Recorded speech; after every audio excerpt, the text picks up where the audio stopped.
Ahí ya se ve la presentación en pantalla completa. No se ven las diapositivas. Ah, ok. Ok.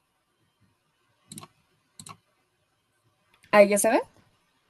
Sí, muy bien. Ok. Bueno, buenos días compañeros. Nosotros somos el equipo Rogue One y nosotros les vamos a presentar el síndrome nefrótico y el síndrome nefrítico. Los integrantes del equipo pues es su servidor Alexa Landeros, Andrés Moroni y Leonardo Soto. Entonces vamos a empezar. Vamos a empezar primeramente con el síndrome nefrótico. Buenos días, compañeros. Como lo mencionó la compañera, empezamos con el síndrome nefrótico, que es, pues realmente es un síndrome que está caracterizado por una triada muy bien definida, que consiste en una proteinuria masiva mayor a 40 miligramos por metro cuadrado por hora, o también mayor a 3,5 gramos en 24 horas, una hipoalbuminemia menor a 30 gramos por litro y un edema presente dentro del, pues, síntomas relacionados podremos tener la presencia de una hiperlipidemia y una lipiduria, todas estas consecuencias pues del trastorno o el proceso fisiopatológico que se lleva a cabo en el cuerpo al momento de observar esta alteración en la filtración. Siguiente, por favor.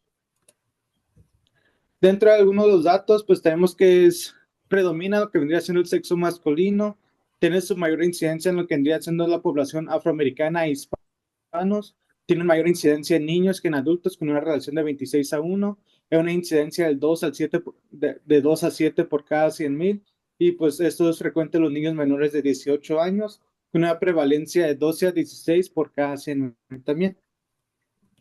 Siguiente, por favor. La etiología, pues realmente va a consistir de dos distintas causas, una causa primaria o secundaria. Dentro de las primarias, pues son enfermedades renales intrínsecas y secundarias, pues sistémicas, ¿no? Dentro en esta tabla aquí podemos observar que pues se presentan las causas primarias y secundarias. Una vez más, las causas primarias suelen estar asociadas a causas idiopáticas o en algunas causas genéticas, mientras que en las secundarias, pues el síndrome nefrótico se manifiesta como una respuesta a una alteración secundaria a alguna otra enfermedad ya existente, ¿no? Dentro de las cuales en esta tabla que vemos, pues tenemos algunas que sí destacan. Dentro de las más importantes o que sí deberíamos de conocer al menos sería la nefropatía de cambios mínimos, la glomerulonefritis membranosa, la glomerulosclerosis focal y segmentaria y finalmente la nefropatía diabética. Siguiente, por favor. Y aquí lo tenemos nada más dentro de las causas y etiologías, pues tenemos primarias, secundarias. Las primarias son de origen idiopático, realmente se desconoce el mecanismo fisiopatológico que causa este síndrome, mientras que en las secundarias, pues es consecuencia de alguna alteración genética que se conozca o una respuesta a alteración secundaria, una enfermedad sistemática ya existente. Siguiente, por favor. Para no entrar en detalle en todas las causas, solamente voy a mencionar las más importantes. Dentro de la nefropatía de cambios mínimos, pues esta se relaciona más con lo que vendría siendo los niños. Su causa primaria realmente es idiopática, sin embargo, en asociación a una causa secundaria se encuentra una relación con lo que son infecciones, el linfoma de Hodgkin y el consumo de AINES, y su mecanismo a causa de un origen secundario sería que las células T empiezan a producir citoquinas. Salud, que se van a dirigir contra los podocitos. Y esto pues va a alterar el filtrado que lo vamos a ver más adelante. En la glomerulonefritis membranosa, esa se presenta más común en los adultos. Y en la causa primaria, pues realmente es la presencia de un anticuerpo, el anticuerpo PLA2 receptor. Y dentro de las causas secundarias, pues está relacionado a algunas enfermedades como la hepatitis B, la hepatitis C y la sífilis. Dentro de la causa primaria, pues realmente se forma un complejo inmune que va a dirigir o que si se va a dirigir una respuesta de anticuerpos hacia los podocitos, una vez más, alterando el filtrado en este caso. Siguiente, por favor.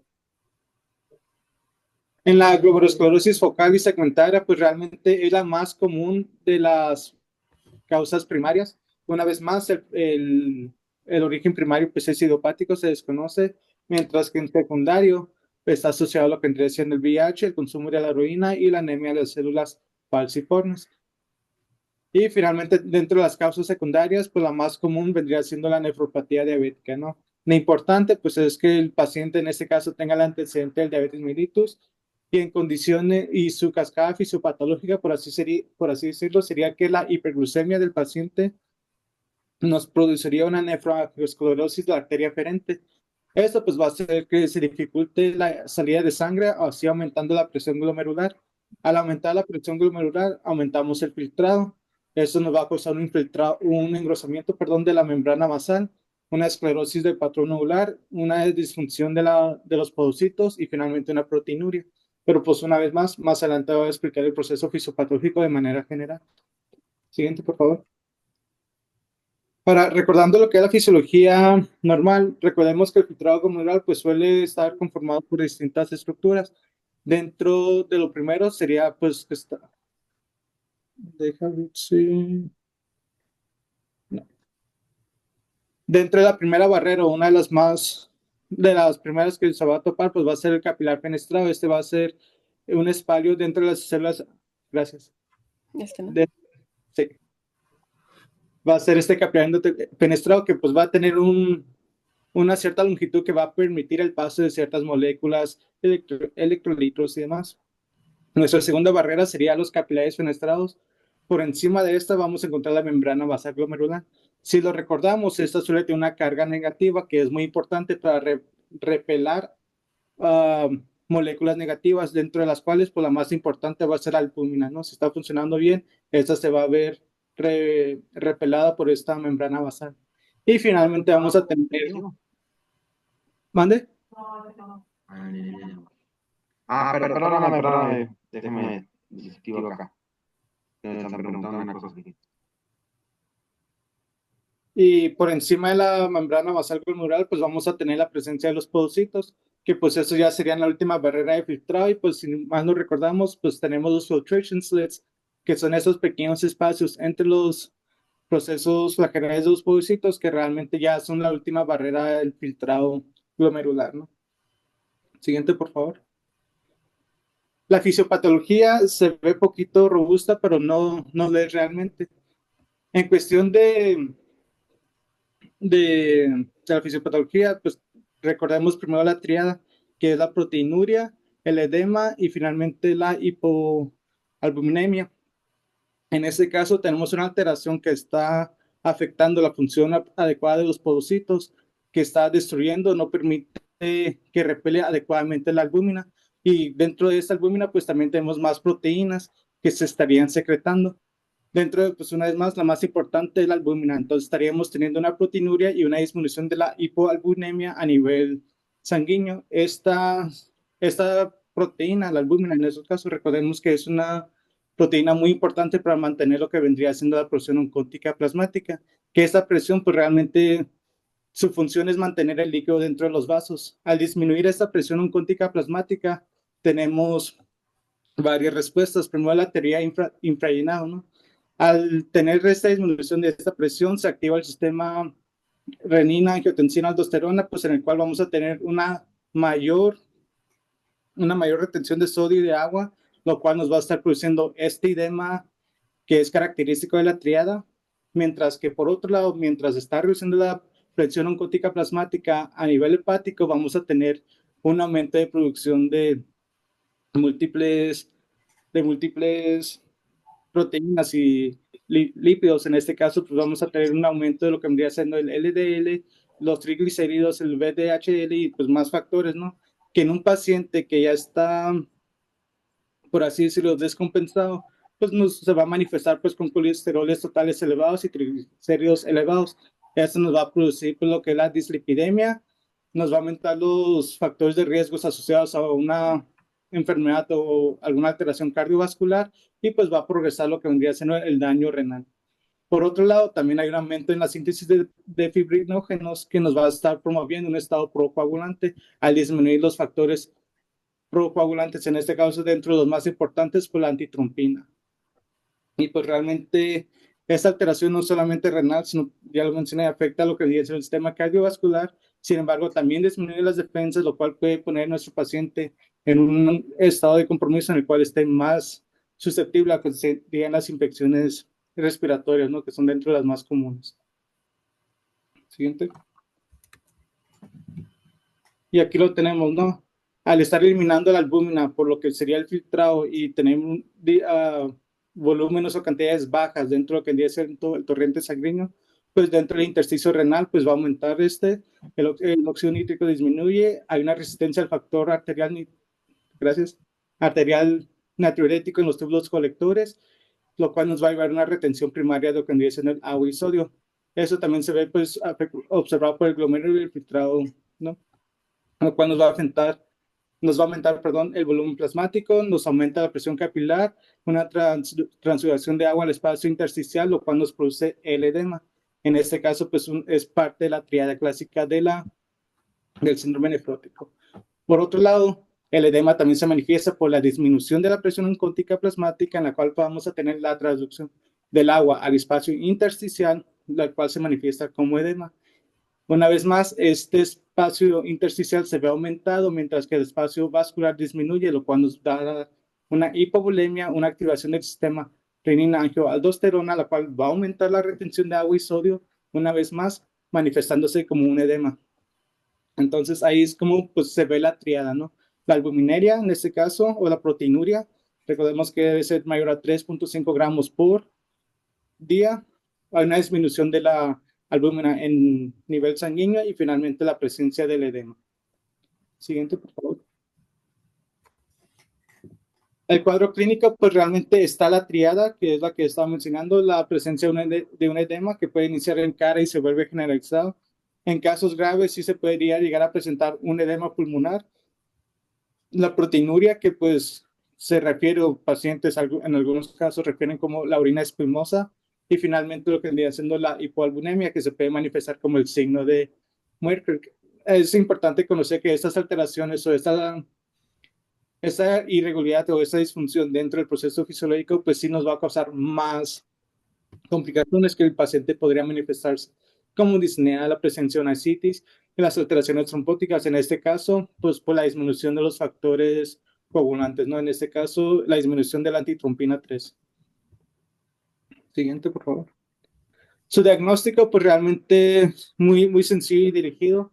Es la prueba de orina de 3 o 4 más cruces, perdón, en tira reactiva. Una 3 cruz indica 300 miligramos por decilitro de una proteinuria o más pérdida diaria de 3 gramos. Los estudios serológicos, como los que vendría haciendo para evaluar la albúmina en lo que vendría siendo la sangre. Los niveles de creatinina van a variar según el grado de la insuficiencia renal.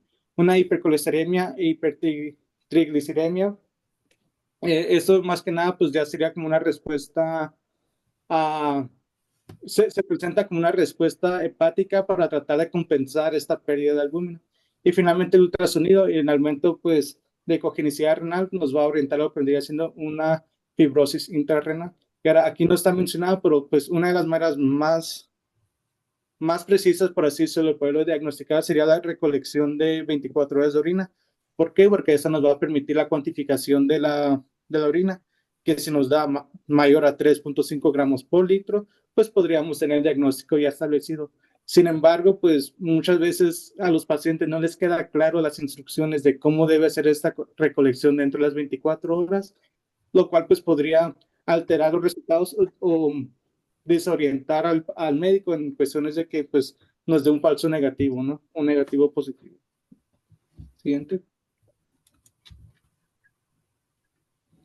En cuestión de la biopsia renal, pues realmente sí tiene sus indicaciones, pero pues son limitadas. En este caso, en la sospecha de un síndrome nefrótico congénito en los niños mayores de 8 años al iniciar el cuadro. El paciente presenta resistencia a esteroides, recaídas frecuentes o dependencia de esteroides y finalmente manifestaciones nefríticas significativas. Pero en cuestiones del síndrome nefrótico, realmente no suele estar tan indicado. Realmente con el análisis de orina y los estudios de sangre es más que suficiente junto con el cuadro clínico. Siguiente. El tratamiento pues suele ser sintomático o dirigido a este caso a las manifestaciones clínicas. En cuestión de lo que vendría siendo el edema, pues una restricción. Perdón, es que mi gato está moviendo todo. En cuestión al edema, pues hay que restringir la dieta, sobre todo al consumo de sal, debe ser de menos de 3 gramos en 24 horas, leve, se podrían usar tiazidas y en casos graves se puede agregar un diurético de asa. En cuestión de las dislipidemias, en este caso, pues lo que vendría siendo el uso de estatinas como la torvastatina, la de primera.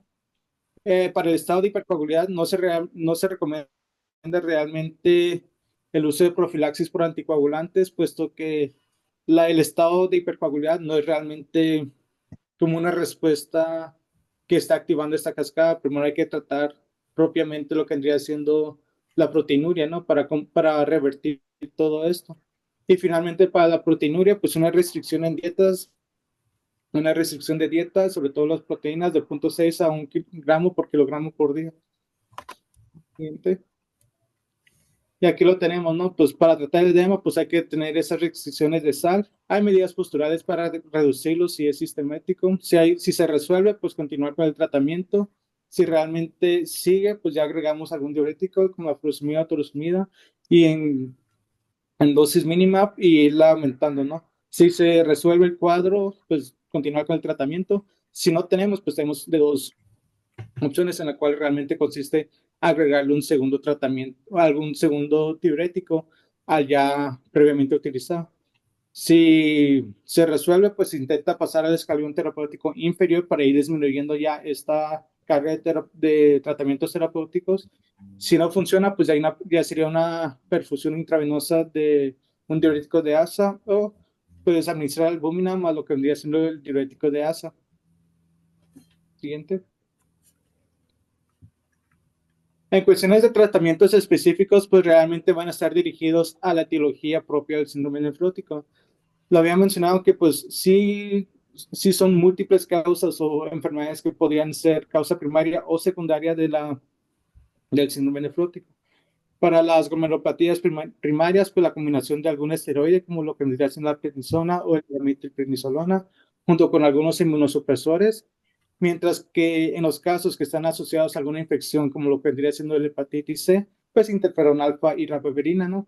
En algunos casos se requiere o es recomendado el uso de medicamentos que podrían estar asociados a este cuadro, ¿no? Una vez más, pues dentro de las primeras que mencioné, pues la nefropatía de cambios mínimos, que era frecuente en niños. Si la causa no es primaria, pues debe estar asociado pues a los factores de riesgos que podrían causar, ¿no? Como tratar una infección, descartar un linfoma de Hodgkin o el ver cuánto tiempo ha estado consumiendo algún AINE el niño, ¿no? Mientras que para la glomerulonefritis membranosa, pues hay que descartar primero que el paciente tenga hepatitis B o C o sífilis, porque eso podría ser lo que esté causando este síndrome nefrótico. Si fuera una glomerulosclerosis focal o segmentaria, pues realmente hay que descartar las causas secundarias como el VIH, el consumo de la heroína, la anemia o la anemia de las células falciformes. Y finalmente, si fuera por causa de una nefropatía diabética, pues realmente hay que ver cómo está el paciente en cuestión de su control y trato con los hipoglucemiantes, perdón, orales y cómo ha estado ese nivel de glucosa en sangre. Primero, pues propiamente se puede ir descartando y llegando a un diagnóstico con los antecedentes de importancia del paciente. Siguiente, por favor. Bueno, ahora vamos a pasar lo de la cápsula cultural.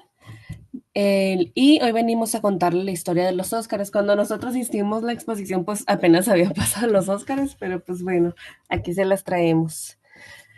Los premios Oscar tuvieron su inicio en el año de 1929, 2 años después de la creación de la Academia de Ciencias y Artes Cinematográficas. Es por ello que muchas veces cuando algún ganador dice su discurso, siempre dice, le agradezco a la Academia. ¿A qué academia se refería? Pues a esta, la de Ciencias y Artes Cinematográficas. El director de cine Cedric Gibbons propuso la forma de la estatuilla, que sea un caballero empuñando una espada de pie frente a un rollo de película. Los 5 radios de la película, o más bien de la cinta, representan las 5 ramas originales que se manejaban en la academia, que son actores, directores, productores, técnicos pues de cualquier cosa, técnicos de sonido, técnicos de vestuario, etcétera, etcétera, y escritores o guionistas.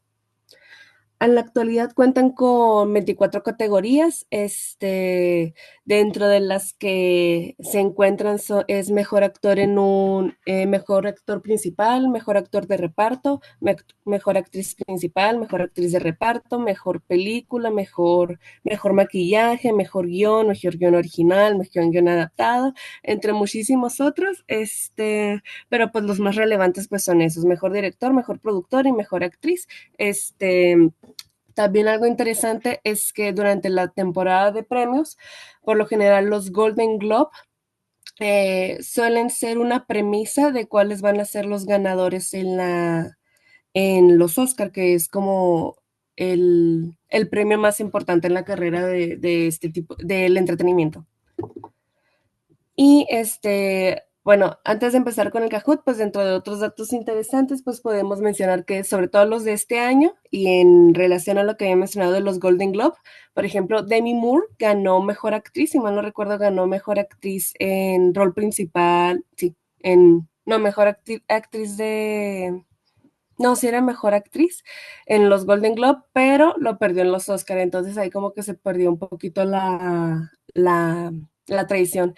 También Emilia Pérez, la famosísima Emilia Pérez, arrasó durante toda la temporada de premios. Sin embargo, esto se debió a que se estrenó en todo el mundo muchísimo antes que en México. Entonces, no fue hasta que se estrenó en México cuando empezó toda esta polémica, que bueno, ya la conocemos todos de nosotros, que es muy mala película, básicamente.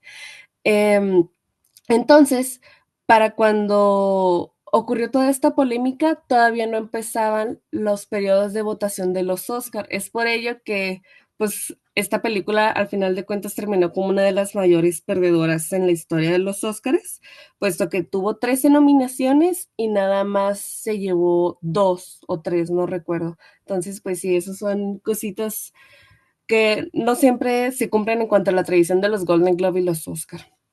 Entonces, ahorita vamos a pasar al Kahoot de los Oscar y permítanme tantito y ahí se los hago llegar.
¿Sí se ve en mi pantalla, compañeros?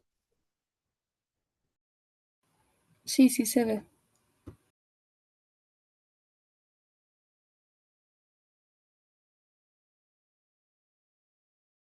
De preferencia, un miembro de cada equipo, por favor, para que no saturemos el grupo, ¿no?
¿Somos todos o falta algún otro equipo? Faltamos nosotros. Vamos, ahí vamos.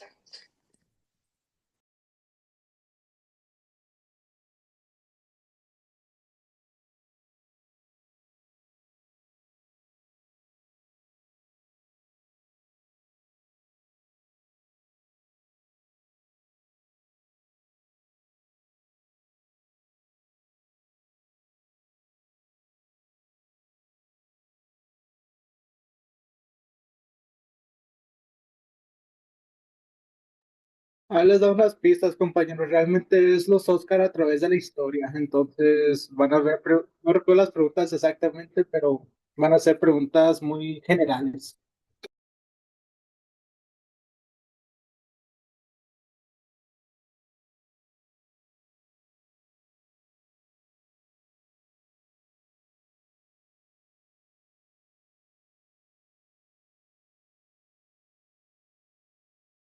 Ok, se me hace que ya son todos los equipos.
Muchas felicidades, Chubacas. Esperemos el Doc les compense con algún punto o algo.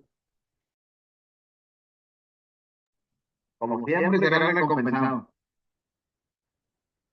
Excelente. Chubacas, primer lugar, Ewoks, segundo y Barbacoa, tercero, Doc. Ahorita seguimos ya con el síndrome. Sigue el síndrome nefrótico. Síndrome nefrótico. Todavía no terminamos.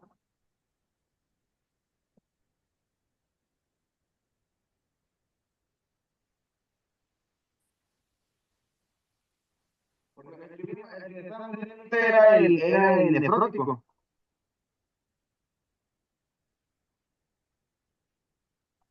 Todo lo Mande. que acaban de explicar fue nefrótico y ahora sigue el nefrítico. Sigue el nefrítico, ¿no? Muy bien. Sí. Nada más para comentar ahí unas cositas rápido. Me pareció muy bien la expo, nada más hay algunas cosas que me gustaría aclarar de lo de ¿cómo se llama? La biopsia renal. Miren, en realidad sí tiene sus indicaciones la biopsia, pero ya hablando en la vida real, pues, la mayor parte de las veces se tiene que biopsiar al paciente. ¿Por qué? Porque solamente termina siendo más raro que no los biopsie, que no les hagas la biopsia a que se las hagas. Por ejemplo, un niño con enfermedad de cambios mínimos que responde a tratamiento, pues a lo mejor te evitas la biopsia, ¿no? Pero, por ejemplo, en un paciente diabético a veces es muy difícil estar completamente seguros. Si un paciente diabético que ya tenga nefropatía diabética y de repente te hace un síndrome nefrótico, todo puede apuntar a que es una nefropatía diabética, pero siempre te va a quedar la duda, especialmente cuando no tiene una respuesta esperada al inicio del tratamiento. Entonces, la mayor parte de las veces sí se termina realizando pues, la biopsia, porque a un diabético le puede, a un paciente con nefropatía diabética le puede dar cualquiera de las enfermedades que ustedes quieran, ¿no? De una membranosa, una focal dispersante, cualquiera de esas le puede dar a un diabético, pues. Entonces, finalmente, pues sí, tienden a biopsiarse en la mayoría de los síndromes nefróticos, exceptuando cuando tienen cuando el diagnóstico es muy claro y la respuesta al tratamiento pues es buena. ¿Qué más? ¿Qué más les iba a decir?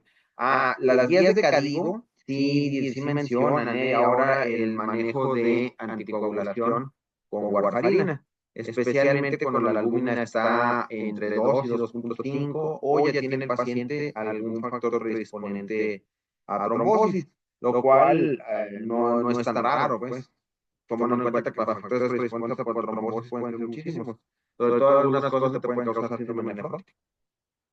¿Qué más? ¿Qué más les iba a decir? Eso,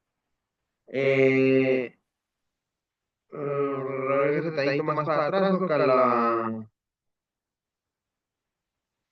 lo de la teoría, las teorías del infrallenado y la teoría del infrallenado y la teoría del suprallenado. ¿Sí la entendieron bien? ¿Cuál es la diferencia entre una y otra?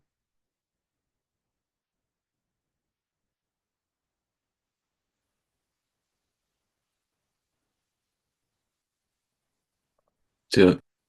Sí, muy bien, porque esos son importantes, esos son preguntas para examen. Entonces, ok, la teoría del infrallenado, pues es porque se está reteniendo sodio, básicamente, ¿no? Y la teoría del suprallenado es porque el mismo efecto tubular va a ser, va a provocar una disminución en la secreción de aldosterona, ¿no? Ahora, otra cosa importante es, ¿qué más les voy a decir? Bueno, es importante que más o menos nada más reconozcan mínimo, pues, o sea, en una imagen, pues, puedan reconocer una enfermedad de cambios mínimos, que básicamente se ve normal, el glomérulo, ¿no? Ese de por sí se llama enfermedad de cambios mínimos. Entonces, la glomerulonefritis membranosa, los anticuerpos PLA2, por ejemplo, ese es importante. Ese sería uno de los casos en los que, por ejemplo, puedes llegar a obviar la biopsia, ¿no? Si tienes anticuerpos anti-PLA2 y tu paciente responde perfectamente al tratamiento, pues bueno, sería uno de los casos en los que podrías llegar a obviar la biopsia. Que les digo, realmente esos pacientes son difíciles, porque no siempre tienen la respuesta, la respuesta esperada al manejo, y no porque no tenga la glomerulonefritis membranosa, simplemente porque hay cierta resistencia al esteroide, pero te deja la duda, ¿no? Y entonces ante la duda, pues lo que terminas haciendo es biopsiando. No olvidar eso, lo que comentó el doctor, pues la glomerulonefritis membranosa, la hepatitis C es muy importante, dale la otra, otro de las causas que tienes. La focalitis segmentaria. La focalitis segmentaria no suele tener es más variable, pues. Sí es más, obviamente son mucho más agresivas y tienden a tener deterioro de la función renal mayor que, por ejemplo, tienden a tener una evolución más córpida. Sin embargo, hay una que es glomerulosclerosis focal y segmentaria colapsante. Se llama así porque pues, básicamente los glomérulos se colapsan. Y esa está muy relacionada con el VIH. Entonces, el que tu glomerulosclerosis focal y segmentaria sea causada por VIH le agrega un factor de riesgo al hecho a que vaya a progresar a una lesión renal crónica irreversible. Y ¿cómo diferenciarían ustedes una nefropatía diabética de un síndrome nefrótico? Eso venía en el podcast que les mandé. De hecho, platicaban de eso.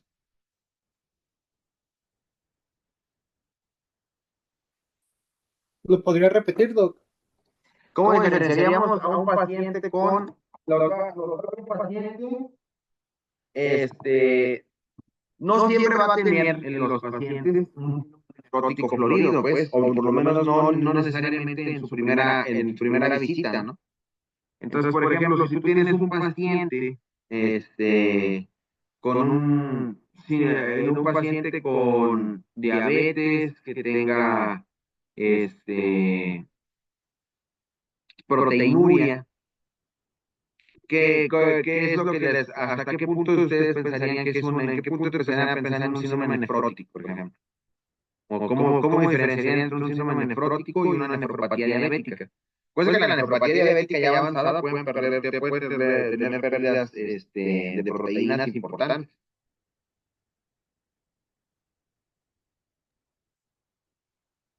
Porque, bueno, en un síndrome nefrótico, dijo nefrótico, ¿verdad? Este, pues, bueno, aquí yo creo que habría una proteinuria muy marcada, ¿no? Y creo que la nefropatía diabética es un poquito más como progresiva. Esa es la palabra, exactamente, progresiva.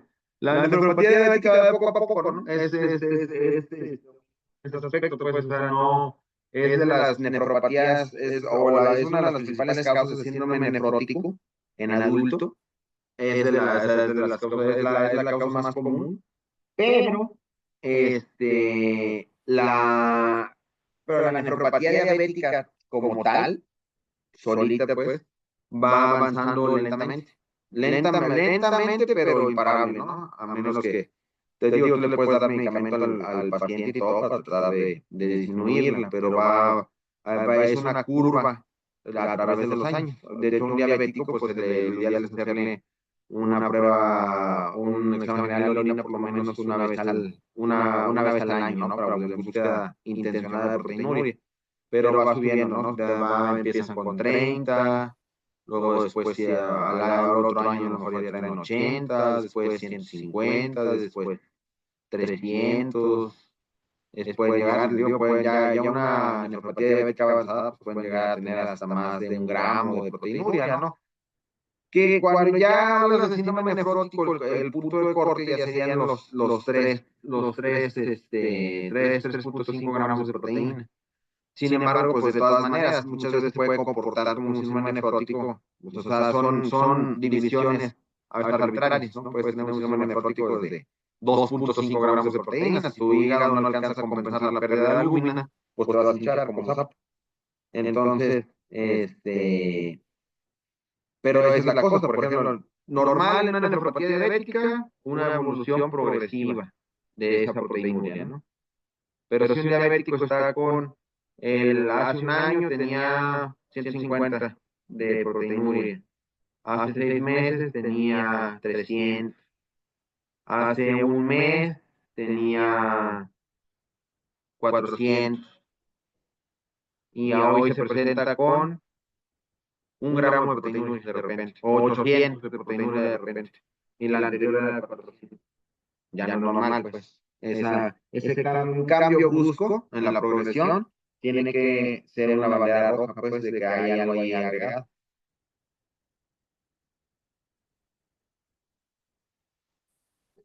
Y pues nada más, si quieren, seguimos con ahora sí con el síndrome nefrítico. ¿Alguna duda que tengan?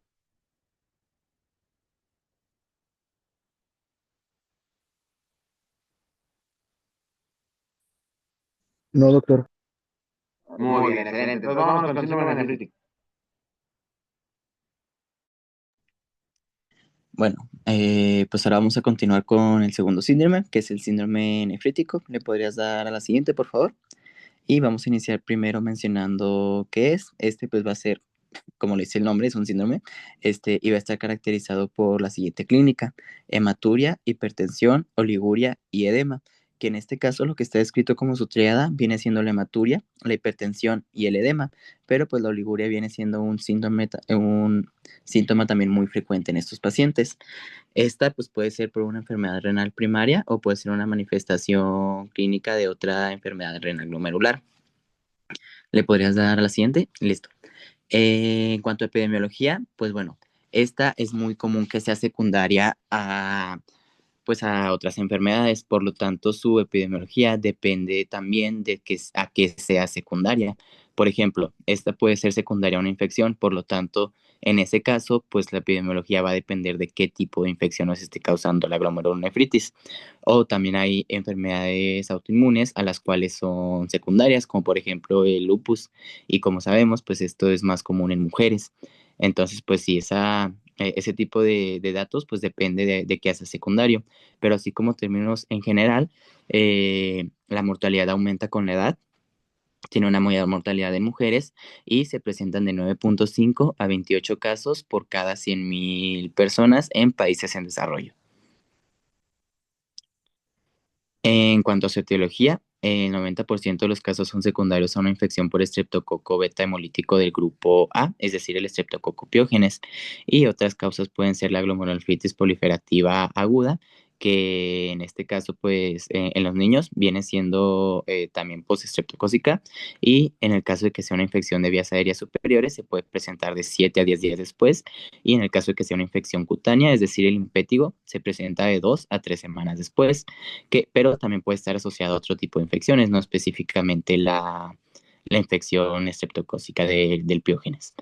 También tenemos lo que viene siendo la glomerulonefritis creciente o rápidamente progresiva, que de esta pues les voy a hablar un poco más adelante.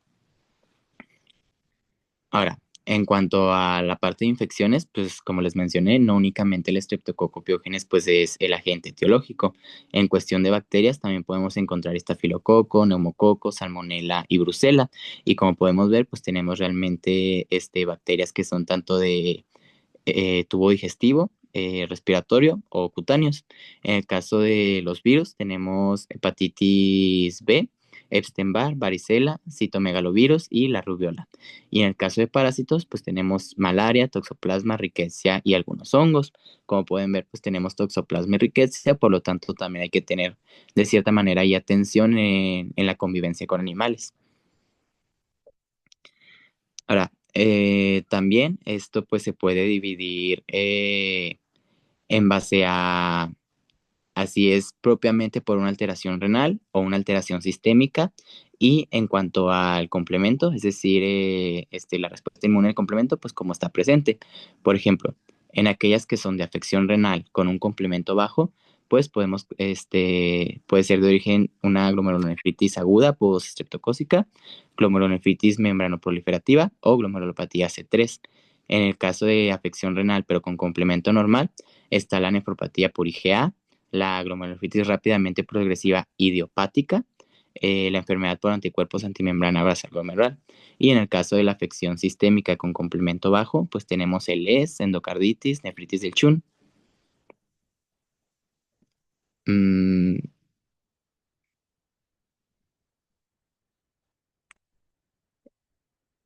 ok, listo. Y en cuanto a afección sistémica con complemento normal, tenemos púrpura de Schnollenegger, síndrome hemolítico urémico, el síndrome de Good-Pasteur, la vasculitis ANCA positiva y el absceso visceral. De todas estas les voy a hablar más adelante un poco más en específico sobre la nefropatía por IgA, el síndrome de Good-Pasteur y la glomerulitis rápidamente progresiva. Ahora, en cuanto a la fisiopatología, pues también vamos a tener en cuenta la anatomía que ya sabemos, que están los capilares, la membrana que está constituida por el epitelio, la membrana basal, podocitos y posteriormente la cápsula de Bowman. ¿Y qué es esta membrana? Pues lo que son nuestros filtros, ¿no? Entonces, vamos a iniciar principalmente con una inflamación glomerular, que esta va a estar mediado por anticuerpos. Estos pueden ser IgG o IgA y también por depósitos de inmunocomplejos, es decir, este complejo ya antígeno-anticuerpo, ¿no? Estos se van a depositar principalmente a nivel de la membrana basal.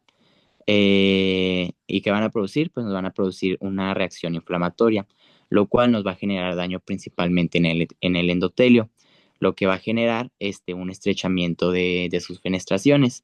Ahora, en condiciones normales, pues esta membrana únicamente deja pasar lo que viene siendo agua y electrolitos. ¿Por qué? Porque esta membrana tiene principalmente una carga negativa. Entonces, lo que son moléculas de carga también negativa las va a repeler, como lo son las proteínas y los eritrocitos. Y pues lo que son electrolitos, iones y el agua, pues sí lo va a estar permitiendo pasar.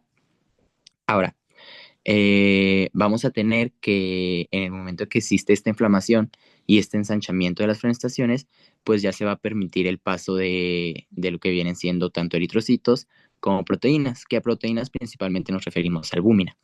Entonces, el paso de lo que vienen siendo los eritrocitos nos va a causar lo que viene siendo una hematuria, que esta por lo general suele ser microscópica, pero pues también existen presentaciones macroscópicas. En el caso del paso de proteínas, pues en este caso, pues se va a disminuir la albúmina a nivel sérico. Por lo tanto, pues va a disminuir la presión oncótica. La presión oncótica, pues es aquella que mantiene precisamente el líquido dentro de los vasos. Al estar disminuida esta presión oncótica, pues se va a estar sensando que hay una menor volemia. Por lo tanto, se va a activar el sistema renina-angiotensina-aldosterona para recapturar más sodio y agua. Entonces, como se va a estar recapturando sodio y agua, esto nos va a contribuir a que se desarrolle hipertensión arterial y edema, al igual que la misma disminución de la presión oncótica, pues nos va a contribuir al edema. Y pues ya podemos ver cómo es que se presenta la triada de esta patología, el edema, la hipertensión y la hematuria. Al igual que pues si se va a estar reabsorbiendo tanto agua como sodio, pues vamos a tener oliguria. ¿Me podrías dar a la siguiente, por favor?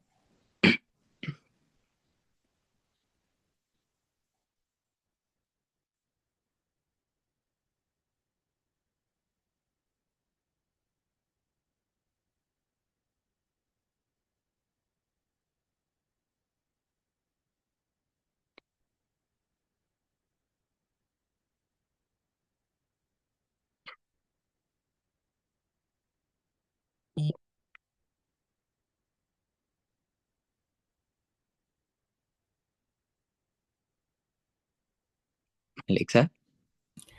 Una disculpa, ahí vuelvo a exponer. Ok.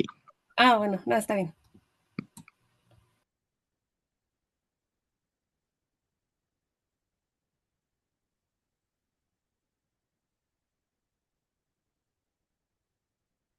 Más atrás.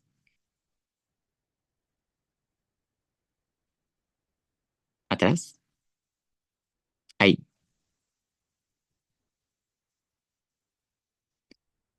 Una más, pero para adelante. Ahí mero. Bueno, este cuadro pues es un cuadro que relaciona lo que viene siendo tanto la clínica, la fisiopatología y los laboratorios, que la parte pues de clínica únicamente se agrega que va a existir, por ejemplo, bueno, puede existir ese antecedente de una faringoamigdalitis o de una infección cutánea, es decir, un impétigo, en el caso de que sea secundaria pues a una infección de streptococopiógenes. Lo que vamos a tener en laboratorios es que en el momento de la formación de anticuerpos y de complejos, pues vamos a tener un aumento de lo que viene siendo el laudo anti-hialuronidasa y antidesoxirribonucleasa para las pruebas estreptocócicas, que pues realmente no son como laboratorios de gabinete. Y luego ya, por ejemplo, en el caso de que exista también una activación del complemento, vamos a observar también una disminución sérica del C3, que tampoco es como una prueba de gabinete, o sea, se tiene que pedir específicamente, pero pues al momento de tener una menor filtración glomerular, ahí sí vamos a poder observar en una química sanguínea que va a haber un aumento de la urea plasmática y de la creatinina plasmática. Eh, También se va a poder observar una excreción fraccionada del sodio menor al 1% y se pueden observar también menores niveles de renina y aldosterona plasmática. En el caso de que exista expansión del espacio extracelular. ¿Le pudieras dar a la siguiente, por favor? Ahora, en cuanto al cuadro clínico, pues básicamente es lo que se presenta en la triada, el edema, que es generalmente periorbital, la hematuria, que les digo que esta puede ser microscópica o macroscópica, la proteinuria no nefrótica, que a proteinuria no nefrótica se refiere a un intervalo específico en 24 horas que va de 30 a 300 miligramos, es decir, que en ese día se hayan excretado de 30 a 300 miligramos de albúmina, ¿no? Que este es uno de esos tipos de datos que puede variar un poco dependiendo de la bibliografía que consultemos. Luego, pues también va a presentarse la hipertensión arterial, la oliguria y la azoemia, que la azoemia se refiere a una acumulación sérica de productos urémicos, es decir, catinina y urea. ¿Le puedes dar a la siguiente, por favor? Ahora, lo que ya les expliqué de fisiopatología y de clínica básicamente se resume en esta diapositiva, donde tenemos la inflamación glomerular que va a estar mediada por anticuerpos inmunocomplejos, IgG, IgA principalmente. Vamos a tener el paso de eritrocitos y de albúmina, por lo tanto se va a producir la hematuria y el edema al disminuir la presión oncótica. Entonces se va a estar recapturando sodio dado que disminuye la presión oncótica, lo cual nos va a contribuir al edema y a la hipertensión arterial, y lo que viene siendo la disminución de la tasa de filtrado glomerular, pues va a generar la oliguria y la azoemia. En cuanto al diagnóstico, se pueden usar las pruebas de orina, la tira reactiva de 3 a 4 cruces, y también se tienen que usar las pruebas de función renal, medir los niveles de creatinina y de urea. En cuanto a las pruebas serológicas, pues se pueden medir los niveles del complemento sérico de C3 y C4, al igual que los títulos de ASO, streptolicina, anti-DNAsa B, que estos pues nos van a orientar en el caso de que sea secundaria a una infección estreptocócica. ¿Le pudieras dar al siguiente, por favor? En cuanto al tratamiento, vamos a tener una restricción hidrosalina, que es decir, pues una limitación tanto de sal como de agua. En el caso de agua, esta va a ser de 300 a 400 mililitros por metro cuadrado día, tomando en cuenta pérdidas insensibles. Y en la restricción de sodio, esta va a ser de 1 a 2000 equivalentes kilogramo día. El tratamiento diurético principalmente se usa furosemida, cuya dosis inicial es de 1 miligramo kilogramo IV, y en el caso de que se utilice vía oral es de 2 a 4 miligramos kilogramos, esto repartido en 2 a 3 dosis. Y en cuanto al tratamiento hipertensivo, principalmente se utilizan aquellos que son vasodilatadores, como lo son los calcioantagonistas, y vamos a evitar el uso de IECAS porque tienen un efecto hipercalemiante. ¿Le podrías dar al siguiente? Se puede utilizar lo que viene siendo hidralazina, vía oral de 0.75 a 1 miligramo kilogramo día, cada 6 o 12 horas, y aquí es importante que no pasemos 25 miligramos por dosis. Y en el caso del nifedipino se puede usar de 0.25 a 0.5 miligramo dosis, sin pasar un máximo de 10 miligramos por dosis vía oral. Ahora, como les mencioné, les iba a hablar un poco de algunas en específicas. Una de ellas viene siendo la nefropatía por IgA. Como vimos antes, en el caso de que sea postinfeccioso, el Streptococcus pyogenes es el más común, hasta el 80%. Pero en general, de todas los síndromes nefríticos, la nefropatía por IgA es la que está descrita a nivel mundial como la principal causa o la que se presenta más. Tiene una incidencia del 0.4 al 4.5 por cada 100.000 habitantes por año, y tiene una mayor frecuencia en lo que viene siendo el sudeste asiático. Entre sus factores de riesgo, pues el principal factor viene siendo la predisposición genética. Un poco más adelante, cuando veamos fisiopatología, van a entender por qué lo más importante es la genética. También, pues la infección por VIH es un factor de riesgo, al igual que factores ambientales como el tabaquismo, y esta también pues puede ser secundaria a cirrosis alcohólica o enfermedad celíaca, que en el caso de la enfermedad celíaca también depende mucho si un país pues presenta esta enfermedad o no. Por ejemplo, en Sudamérica pues son más comunes las dietas a base de harinas, es decir, trigo, por lo tanto sí tienen una mayor incidencia de enfermedad celíaca que, por ejemplo, acá en México, que la dieta es más común que sea a base de maíz. En cuanto al cuadro clínico, el cuadro clínico más común que se presenta en el 80% de los casos viene siendo la microhematuria, con una proteinuria leve a moderada, con una función renal conservada. Sin embargo, también existen otras presentaciones, como vienen siendo los brotes de hematuria macroscópica, al igual que la glomerulofritis rápidamente progresiva. ¿Le puedes dar al siguiente, por favor? Ahora, en cuanto a la patología, nos vamos a centrar principalmente en la flecha hacia abajo que dice HIT 1, HIT 2, HIT 3 y HIT 4.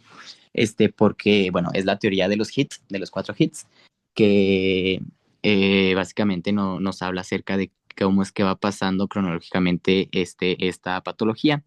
Primero va a existir una síntesis de IgA subtipo 1, que esta pues va a tener una deficiencia en galactosa, y esto va a ser pues lo que va a desencadenar todo nuestro problema.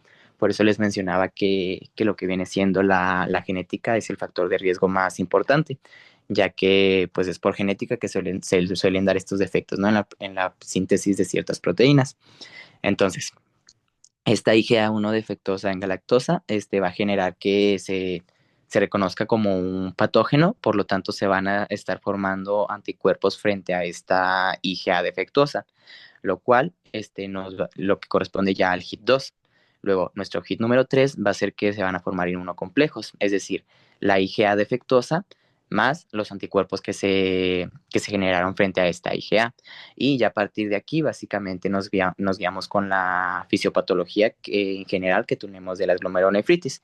Se van a estar generando estos depósitos a nivel de la membrana basal glomerular, lo cual nos va a desencadenar esta reacción inflamatoria que nos va a desencadenar pues todo el cuadro clínico y la fisiopatología que ya vimos.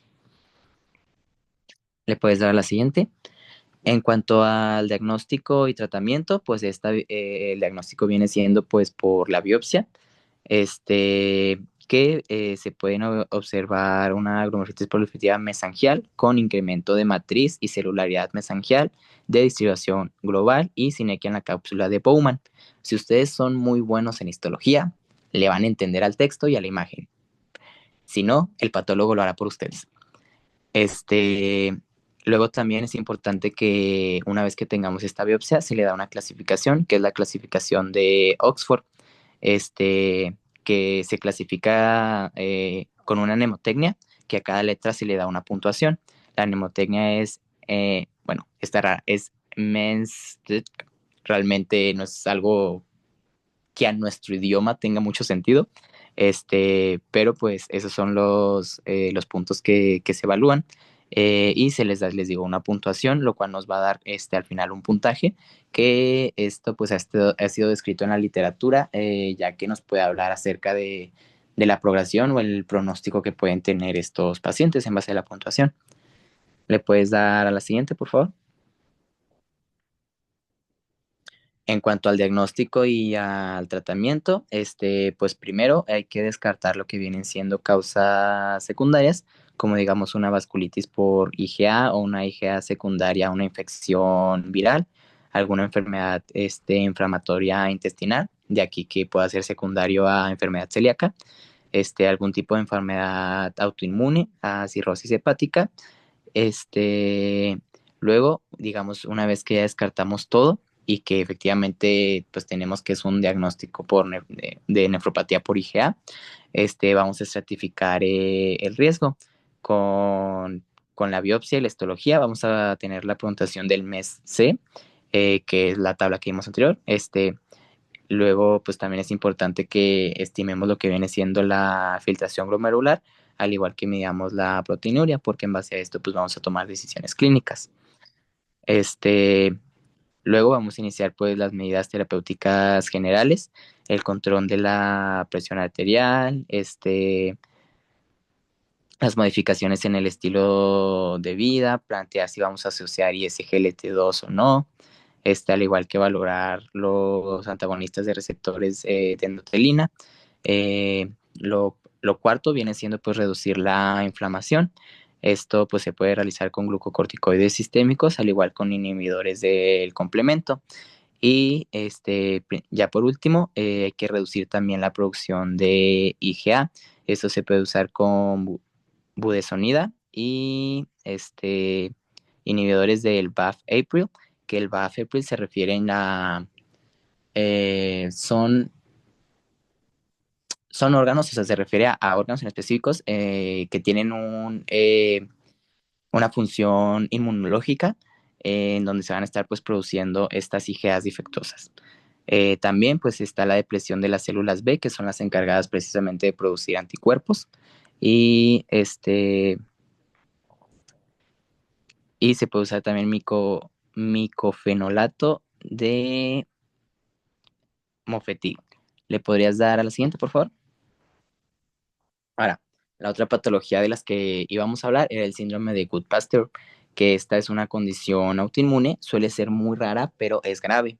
Y esta pues se va a caracterizar porque existe una producción de anticuerpos contra la membrana basal glomerular, se conocen como anti-MBG. Que esto lo que va a producir principalmente es una glomerulonefritis rápidamente progresiva, al igual que una hemorragia alveolar difusa. Estos anticuerpos son de la subclase IgG2 e IgG4, los cuales tienen una afinidad por el colágeno tipo 4, la cual va a estar presente en las matrices tanto de la membrana basal glomerular como de los alveolos. Por lo tanto, va a tener pues una clínica renal, que es la clínica que ya hemos visto, al igual que una clínica pulmonar. Los principales hallazgos que podemos encontrar en el examen físico es un aumento de la frecuencia respiratoria, cianosis, hepatosplenomegalia, una hipertensión en el 20% de los casos, edema. También se suelen presentar erupciones cutáneas y se pueden observar crepitantes al momento de la inspiración, al igual que una hematuria. ¿Le puedes dar a la siguiente, por favor? En cuanto al tratamiento de este síndrome en específico, pues va a constar de 3 pilares fundamentales. El primero viene siendo la plasmaféresis para eliminar los anticuerpos, los antimembrana basal glomerulares que estén circulantes, es decir, que pues todavía no se hayan depositado en la membrana basal, y pues evitar que estos posteriormente se depositen y no se generen este proceso inflamatorio que inicia la patología. El segundo pilar viene siendo la inmunosupresión. Esta es a base de glucocorticoides en dosis altas, al igual que se pueden usar inmunosupresores como la ciclofosfamida. En este caso también está descrito el uso de anticuerpos monoclonales, específicamente el rituximab, que el rituximab es un anticuerpo monoclonal que está dirigido hacia el CD20, que el CD20 está presente en las células B. Entonces, esto pues nos va a asemejar una deficiencia de CD20, que la deficiencia de CD20 pues nos va a producir una disminución de anticuerpos IgG, que son los que causan esta patología. Y pues ya como tercer pilar, el manejo de las complicaciones, es decir, de tal cual la clínica que está presentando el paciente. El manejo de la hipertensión, de la hematuria, la proteinuria, de la afección respiratoria. ¿Le podrías dar a la siguiente, por favor? Ahora, les he mencionado mucho acerca de la glomerulonefritis rápidamente progresiva. Esta pues tiene su nombre principalmente porque evoluciona demasiado rápido a comparación de las otras presentaciones clínicas. Está descrita que es la máxima expresión de daño glomerular, donde existe una ruptura de la membrana basal y una proliferación extracapilar. Su evolución puede ir desde días hasta semanas e incluso pues meses, que en comparación a las demás clínicas es demasiado rápido. Ahora, esta se puede clasificar en 4 tipos. La tipo 1 es por presencia de anticuerpos antimembrana basal glomerular, es decir, por enfermedad de Goodpasture. El tipo 2 es por depósitos de inmunocomplejos circulantes en patologías como la nefropatía por IgA, nefropatía membranosa, glomerulonefritis postinfecciosa, nefropatía lúpica o crioglobulinemia mixta esencial. La tipo 3 también es conocida como pausa inmune, ya que no hay presencia de depósitos inmunes bajo el estudio de inmunofluorescencia y microscopía electrónica, pero estos son pacientes que sí presentan títulos de anticuerpos ANCA positivos, elevados. Luego, en la tipo 4, esta es por presencia de anticuerpos doblemente positivos, que son características que se asocian tanto a la tipo 1 como a la tipo 3, y pues ya también vamos a tener aquellas que se van a clasificar como idiopáticas. Básicamente, esto es como la glomerulonefritis rápidamente progresiva, es como un cuadro clínico de las etiologías que podemos tener que nos esté causando el síndrome nefrítico, pero habla básicamente de cómo progresa esta enfermedad. ¿Le puedes dar a la siguiente, por favor? A continuación, ya mi compañera les va a hablar, o más bien les va a hacer como pues una comparación entre el síndrome nefrítico y el síndrome nefrótico para que pues quede pues bien definido cuáles son las diferencias entre uno y otro. Sí, tal como acaba de mencionar mi compañero Leo, pues les trajimos un par de tablas haciendo una comparativa entre el síndrome nefrótico y el síndrome nefrítico.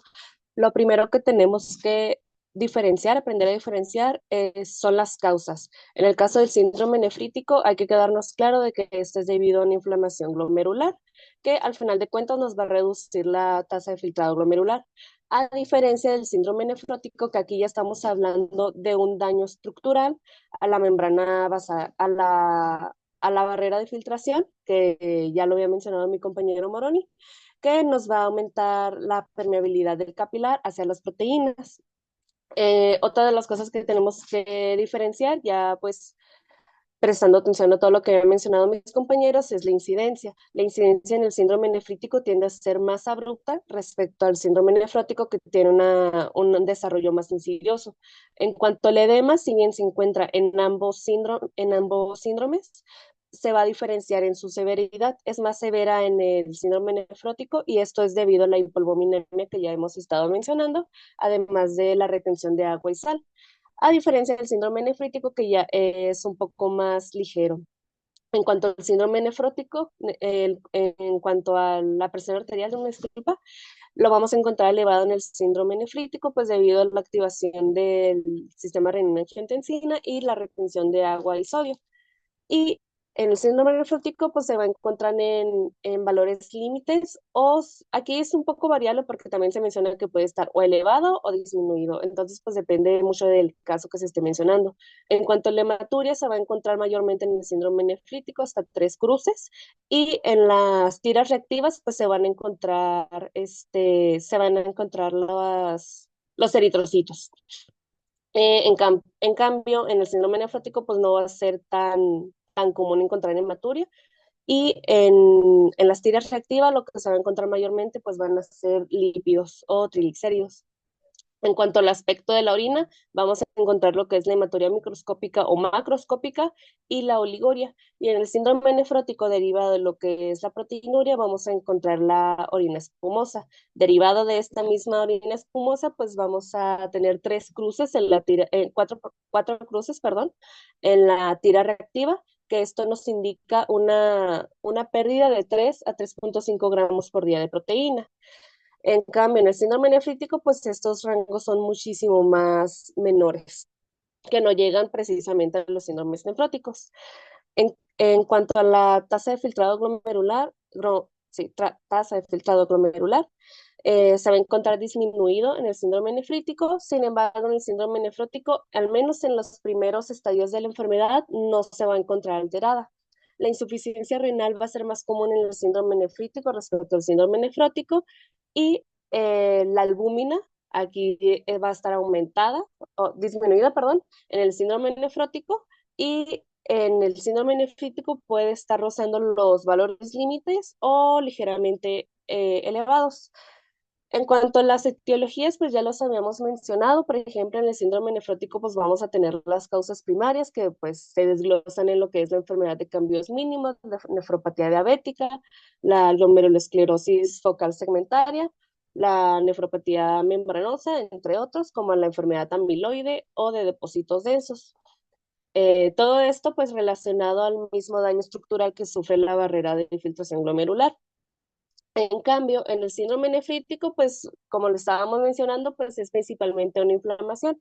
Dentro de las causas más comunes, pues es la glomerulonefritis postestreptocócica o otros estadios postinfecciosos que ya también los estaba mencionando mi compañero Leo. También dentro de estas causas podemos encontrar la nefropatía por IgA, la vasculitis por IgA, la nefritis lúpica o ay, eso se me olvidó traducirlo, este, los anticuerpos anti membrana basal glomerular. ¿Le puedes dar a la siguiente?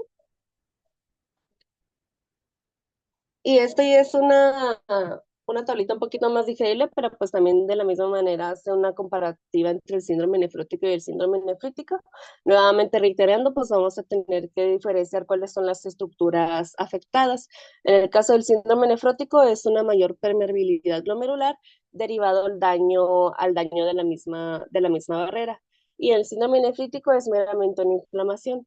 En cuanto a la edad de presentación, se menciona que la edad pediátrica es el grupo etario más común en donde se presentan estos síndromes. Sin embargo, si hay una pequeña diferencia. En el síndrome nefrítico lo vamos a encontrar entre 2 a 12 años, pacientes de 2 a 12 años, y en el síndrome nefrótico a partir de los 10 años en adelante. Es decir, que pues también lo podemos encontrar en pacientes adultos. En cuanto a las etiologías, pues nuevamente las hay que retirarlos. Una de las más importantes en el síndrome nefrótico es la enfermedad de cambio mínimo, además de otras instancias como glomerulopatías, infecciones o amiloidosis. En el síndrome nefrítico derivado de estadios de infección, vamos a encontrar la glomerulonefritis postestreptocócica y glomerulonefritis primarias, lupus, entre otros. Entre la clínica, pues ya hemos estado también mencionando las triadas. En el caso del síndrome nefrótico vamos a encontrar la proteinuria, el edema y la hipoalbuminemia, y además de insuficiencia renal, trombosis o hiperlipidemia. En el caso del síndrome nefrítico, lo más característico que vamos a encontrar es la hematuria. Entonces ahí es como los dos puntos más importantes, hematuria y proteinuria, en el caso del síndrome nefrótico. Otro de los signos y síntomas que podemos encontrar en el síndrome nefrítico es hipertensión, edema, proteinuria y también de la misma manera insuficiencia renal. Las causas del edema va a cambiar según la etiología. Entonces, en el síndrome nefrótico va a ser por una hipoproteinemia derivada de la proteinuria, que nuevamente va a ser mayor a 3,5 gramos por día. En el caso del síndrome nefrítico se va a deber principalmente a la retención de sodio y líquidos, y la proteinuria va a ser en menor rango hasta 2 gramos por día. En cuanto a la biopsia, pues se van a encontrar diferentes hallazgos. En el caso del síndrome nefrótico vamos a encontrar el borramiento de podocitos y en el síndrome nefrítico el patrón proliferativo difuso de lesión. ¿Qué laboratorios nos van a ser más relevantes? En el síndrome nefrótico, principalmente el examen general de orina y la química sanguínea. Y ya en el síndrome nefrítico, debido a su origen inflamatorio, a su origen infeccioso, además del examen general de orina y la química, también podemos utilizar la biopsia o el exudado faríngeo. En el caso del tratamiento, en el síndrome nefrótico, pues vamos a tener los tratamientos específicos ya de las causas primarias que habíamos mencionado, como la enfermedad de cambios mínimos. También podemos utilizar corticoides, YECAS o las dietas, ya sean restrictivas de proteínas o de líquidos y sodio. También es muy semejante en el síndrome nefrítico, tenemos nuestros tratamientos específicos, pues obviamente derivado de la etiología, ya sea una glomerulonefritis por estreptocócica, una nefropatía por IgA, entre otros. También podemos utilizar los diuréticos o la diálisis. Y finalmente, los puntos más importantes de cada uno, pues es la proteinuria, en el caso del síndrome nefrótico, que es muchísimo más relevante y mayor que el diagnóstico lo vamos a hacer con una proteinuria mayor a 3.5 gramos por día. Y en el caso del síndrome nefrítico, el diagnóstico se va a hacer ante la presencia de cilindros hemáticos, pues derivados de la hematuria. Ya hasta el siguiente, y pues ya esto sería todo por nuestra parte.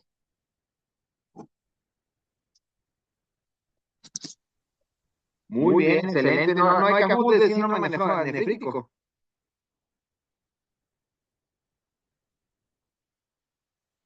No, doctor, no hicimos Kahoot de los síndromes, únicamente el Kahoot de los Oscars. De los Oscars, está bien. No, les voy la próxima clase hacemos un ejercicio, yo les pongo ahí unas preguntitas que nos sirven para irlos preparando para el examen. ¿Qué les iba a decir? De síndrome nefrítico, nomás para agregarles, hay un síndrome, acuérdense, ahorita que los compañeros dijeron muy bien las que son las características de cada uno. Nada más acuérdense de buscar, identificar bien cuáles son las pistas que te pueden para que identifiques un síndrome nefrítico de otro o la etiología de un síndrome nefrítico de otro. Sobre todo especialmente para motivos de examen, pues, cosas que pueden encontrarse en el ENAR, o en mis exámenes también. Entonces, o sea, si yo quiero que ustedes me digan una respuesta, les tengo que dar una pista, ¿no? Entonces, por ejemplo, hay un síndrome nefrítico que si bien todos los síndromes nefríticos no tienen criterios de proteinuria, como el síndrome nefrótico hay uno en especial que sí tiene. ¿De acuerdo cuál puede ser?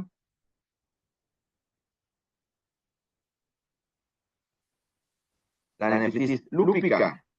La nefritis lúpica suele ser el único síndrome nefrítico que llega a tener niveles de proteinuria mayores de los 3 gramos.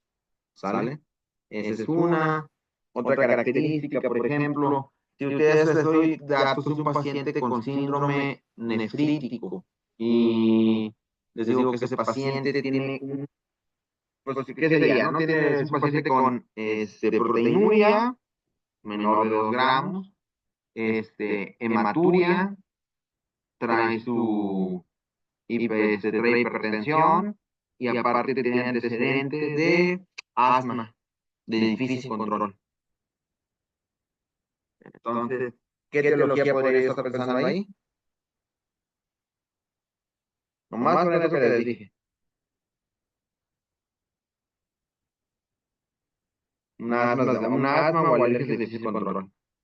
Pues estarías pensando en una granulomatosis como poliangitis, también llamado el Church-Strauss, que les decía que le decían antes el Church-Strauss, y estás hablando de una enfermedad por peanga, ¿no?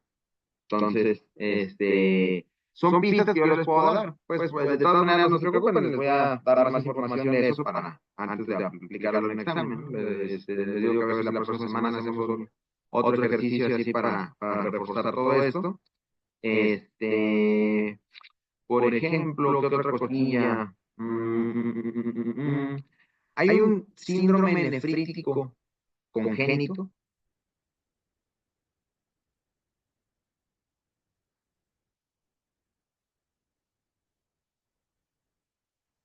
Ah, pues entonces sí, sí lo hay. ¿Cuál creen que sea? Síndrome de Alport se llama. Pero en ese síndrome de Alport, no, los bebés nacen con un síndrome nefrítico, lo desarrollan en los primeros meses de vida. Entonces, también es con el síndrome de Alport o nefritis hereditaria. Y va a ser causado por mutaciones en el colágeno tipo 4.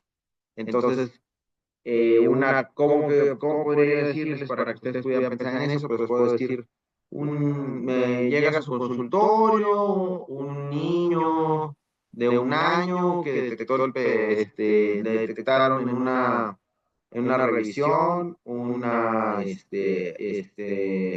hipertensión y en el examen de orina salió con hematuria, ¿no? La madre refiere que el niño no voltea cuando se le habla, o sea, no, pues un niño de 1 año no voltea cuando dicen su nombre, a esa edad se supone que ya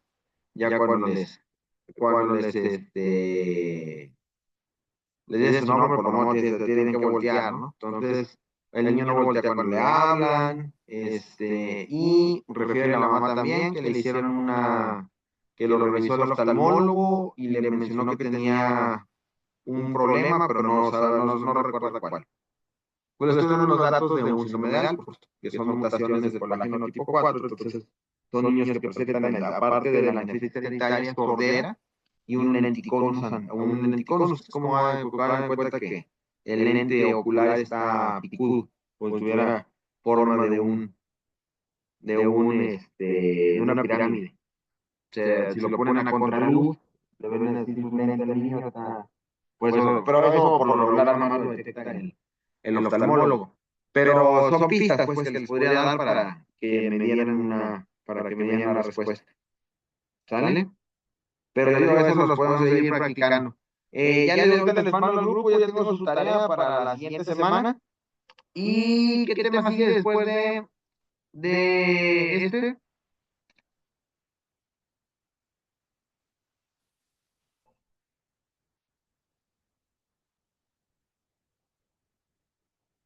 Me parece que hay hipertensión, ¿no? Hipertensión, Sí, doctor, hipertensión arterial y urolitiasis. perfecto. Sale, pues. Entonces, pues, ¿alguna duda que tengan, chicos?